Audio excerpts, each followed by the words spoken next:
Have you ever wondered what happens when someone with nothing but ego steps into the path of a real fighter who spent years sharpening instinct, grit, and discipline? In moments like these, the line between confidence and catastrophe disappears. Every reckless move becomes a countdown. Every foolish push becomes a spark. And when the wrong people are challenged, the outcome is never what the aggressor imagines. These are the disturbing moments where delusion collides with trained violence. The bodybuilder who choked the wrong opponent at face-off. In the world of combat sports, pride often walks ahead of preparation. And this case begins with a man who believed his muscles defined his strength. The event was a small regional matchup, but the atmosphere felt heavier than the lights hanging above the cage. One fighter stood calmly, with an average appearance that was almost forgettable. Across from him stood a hulking bodybuilder who treated the face-off as if it were a stage for dominance. He carried the kind of overconfidence that grows from lifting weights, not from surviving real combat. During the stare-down, he reached forward and wrapped his hand around the other fighter's throat, pushing him back in a reckless attempt to intimidate the crowd. Cameras clicked as he smirked, convinced he had already won. Yet beneath that quiet exterior, the smaller fighter's eyes revealed something far more dangerous than size. Una noche histórica en los deportes de contacto en español de WT. Y arranca el combate, vamos a ver con qué precisión. Directamente al suelo. Esto se veía venir, es muy probable que Gas. When the bell rang, the truth unfolded more quickly than anyone had expected. The bodybuilder charged forward with the sloppy aggression of someone who watched too many highlight reels and mistook gym strength for fight readiness. The trained fighter moved with precision. Each step had purpose, each angle had intention, and every counter carried years of drilling behind it. The first clean strike shattered the illusion. The second one exposed the bodybuilder's panic. His arms, once flexed with confidence, now flailed without structure. The crowd felt the shift as the arrogance drained from him like air escaping a balloon. Por el suelo, cuidado. lo probable. Intenta el derribo ahora, le hace muy bien el muy sprawl, el pesado, Draco. muy pesado. Y no quiere que se levante, Efectivamente, el Draco lo que pretende es que haya striking. Cuidado, lo tocó, ¡Dios! lo ha sentado. Ha sentado el Draco. Dios, Lo va a finalizar. Lo está- ¡Cuidado! Moments later, the trained fighter closed the distance, secured control, and delivered a sequence that looked effortless but carried brutal efficiency. The bodybuilder collapsed under the pressure, overwhelmed by a level of technique he had never respected. The father who invited his son's bullies to the boxing gym. Some stories begin with pride, but this one begins with a father's quiet rage. His son had been ambushed by 9 older, heavier boys, each far larger and far more confident in a group than they would ever be alone. The boy walked home bruised, shaken, and carrying the kind of silent hurt that lingers long after the swelling fades. Instead of calling the authorities or posting online, the father chose a different path. He owned a boxing gym, a place where discipline outweighed size, and he decided that the lesson these bullies needed would come from experience rather than lectures.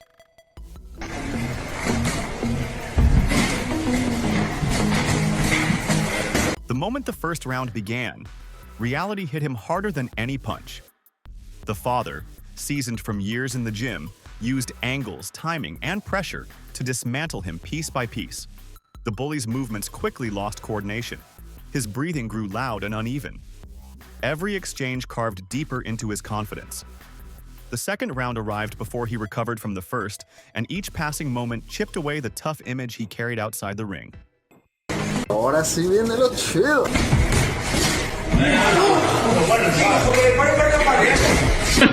Mi color favorito es el 4.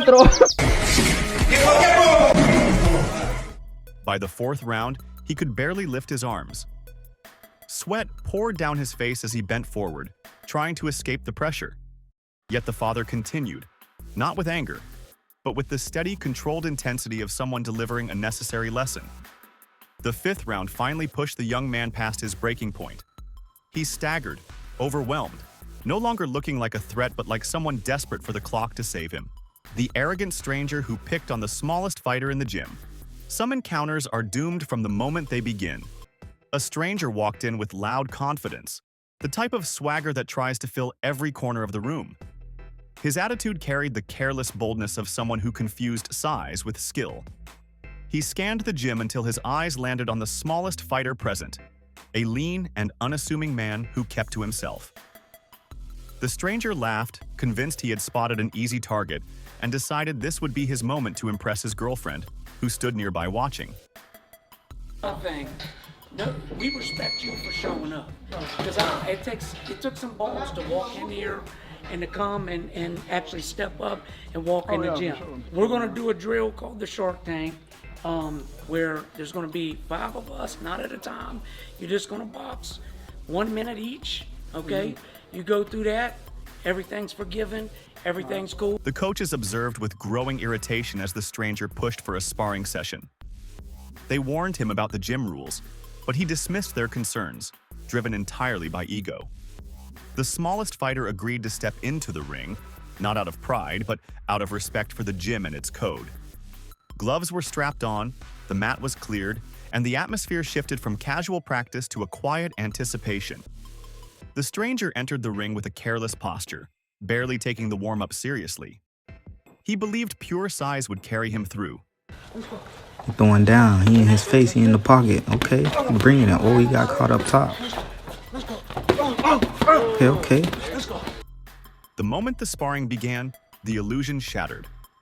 The smaller fighter moved with sharp precision, reading every clumsy movement the stranger made. Foot placement, breathing, balance. Every detail stood in contrast. Within seconds, the stranger's attempts at aggression were met with clean counterstrikes delivered with calm efficiency. Panic lit his face as he realized strength alone meant nothing. His guard fell apart. His balance weakened. His legs shook under pressure. Okay, that boy on him. Damn. Man, he getting caught. I think he done. Big blows. Damn. The boy got a hand. Dropped him. Each exchange pulled him deeper into exhaustion. He tried holding on, grabbing, stalling, and searching for a pause, but the coaches refused to let him escape his own challenge. The gym echoed with heavy breaths and stumbling steps. The smallest fighter maintained control effortlessly, exposing the stranger's lack of conditioning, technique, and composure. Soon, the stranger bent over, clutching the ropes, begging silently for a break he never earned. That boy gonna revenge. And he catching him. Okay, he's still fighting back, taking punches, still getting punches.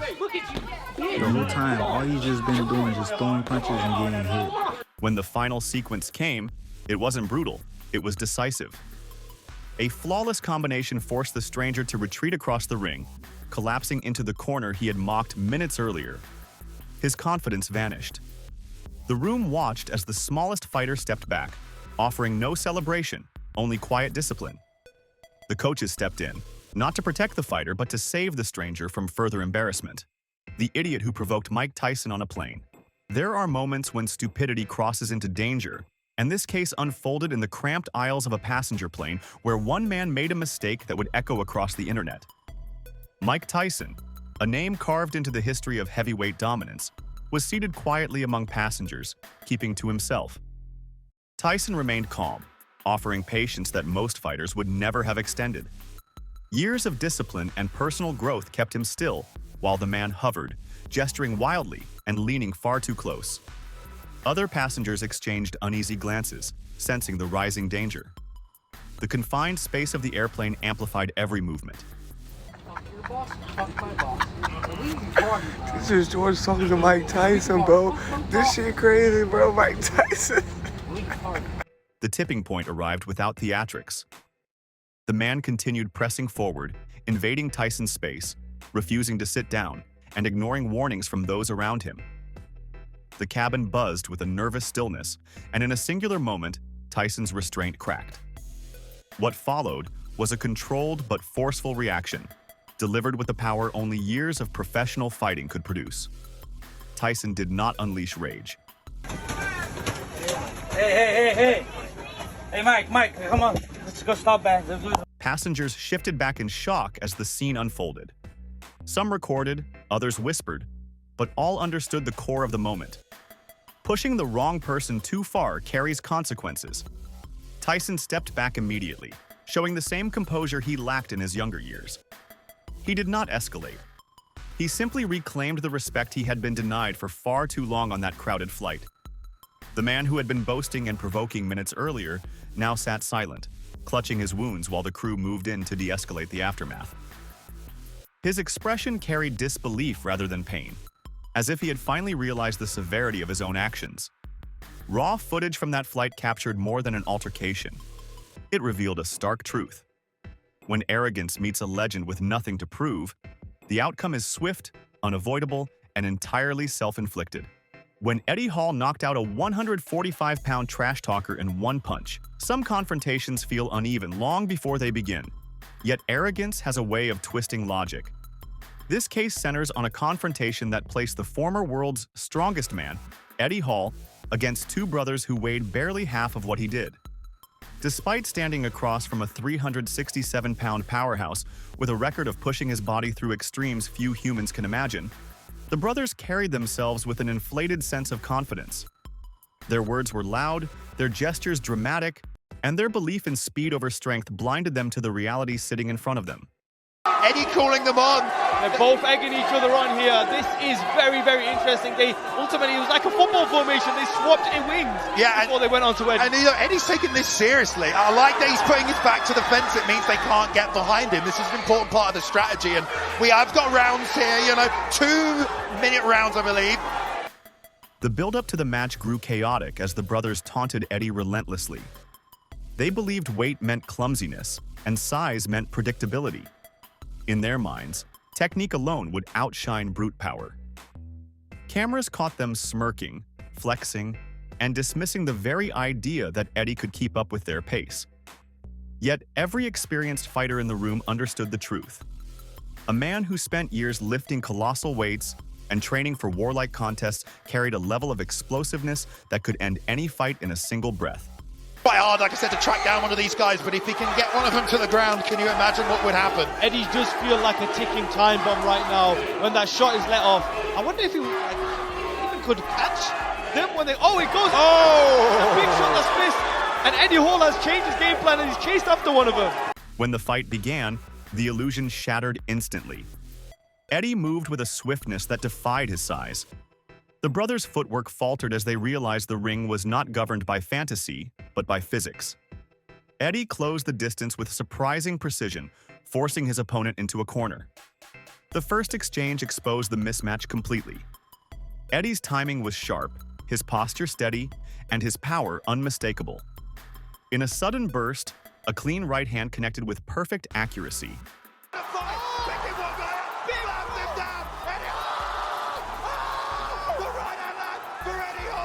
The moment froze in the air before the body hit the canvas. The 145-pound fighter dropped instantly, as if his system shut down before his mind could register what happened. The crowd erupted. Coaches rushed in.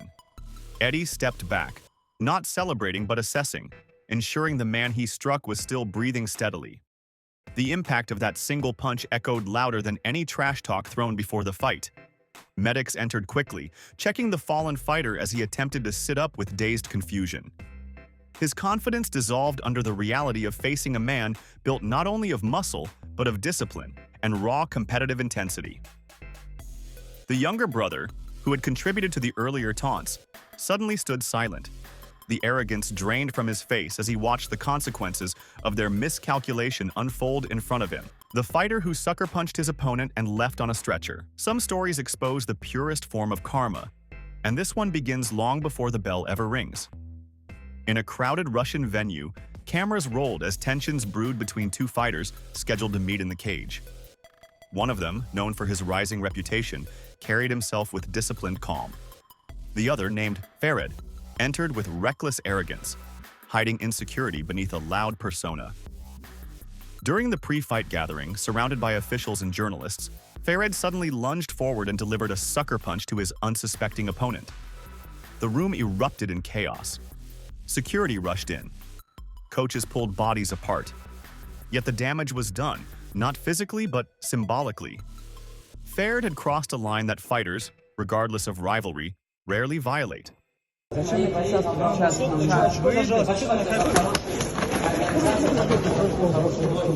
The footage spread quickly across social platforms, painting Farid as the aggressor.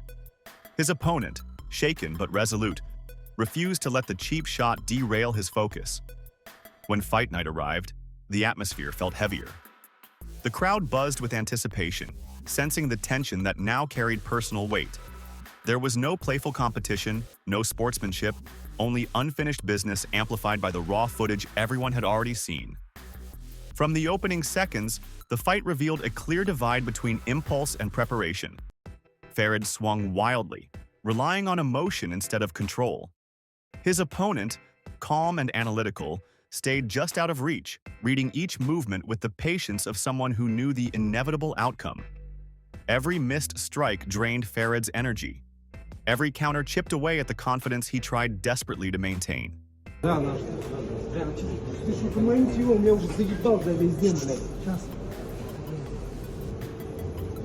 Then came the turning point. A perfectly timed combination landed with precision, sending Farid stumbling backward. The crowd rose with a collective gasp as his legs buckled beneath him. His opponent advanced, not viciously but with clinical efficiency, landing the finishing blow that dropped Farid instantly.